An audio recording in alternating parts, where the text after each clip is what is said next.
La prochaine attaque d'envergure contre le groupe État islamique en Irak est en préparation. Il s'agit de couper la route qui l'approvisionne en provenance de la Syrie, quelques jours après que la milice pro-gouvernementale a pris le contrôle de la base aérienne de Tel Afar à l'ouest de Mossoul. Des renforts visent maintenant à reprendre la ville elle-même, présentement aux mains du groupe État islamique.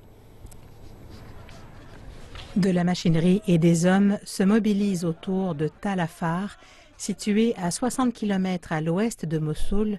Cette ville représente un lieu stratégique pour le groupe État islamique, alors qu'elle se situe à 1 heure de route de la frontière syrienne, là où se trouvent les forces du groupe État islamique. Notre premier but est de couper l'approvisionnement d'armes qui arrivent de Syrie jusqu'à Tal Afar. Les unités de mobilisation populaire irakienne, communément appelées PMU ou HD Shabi en arabe, ont ravi le contrôle de la base aérienne de Tal Afar il y a quelques jours. Durant cette bataille, les agents du groupe État islamique se sont repliés vers la ville la plus proche, où ils ont continué à riposter à l'aide de tirs d'artillerie et de tireurs élites.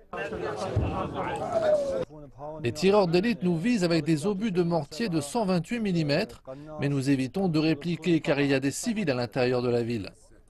Des combattants du groupe État islamique se sont évadés grâce à un réseau souterrain. Quand les troupes d'Hdi Shabi ont repris le contrôle de l'aéroport, ils ont découvert des tunnels souterrains comme celui-ci.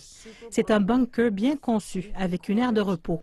Il y a aussi des tunnels qui mènent jusqu'à la sortie de la ville la plus proche, à 12 km d'ici.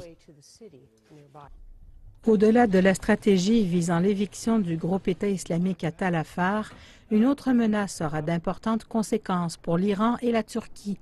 Les deux pays cherchent à pénétrer en Irak pour contrôler la ville de Tal Afar, caractérisée d'une majorité d'Iraniens d'origine chiite, contre des Turcs soutenus par la population turkmène.